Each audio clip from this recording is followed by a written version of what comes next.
తుమ్మ చెట్టు ఎంత ఎదిగినా కూడా మనం తులసి చెట్టుని పూజిస్తాం.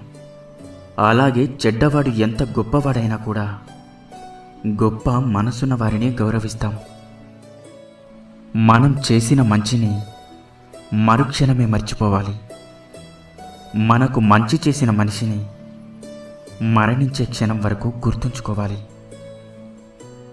ఈ ప్రపంచంలో చెడ్డవాడిని కనిపెట్టడం చాలా కష్టమైపోయింది.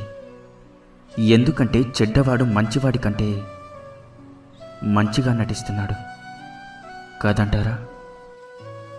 గతం గురించి ఆలోచించి భవిష్యత్తును పాడు చేసుకోవడం మూర్ఖుల లక్షణం. ఓపిక పట్టేవాడు ఎప్పుడూ ఓడిపోడు. ఒక్కసారి ఓపిక పట్టి చూడు, నీ జీవితం నీకు చాలా నేర్పిస్తుంది. పూర్వపు రోజుల్లో మనుషులు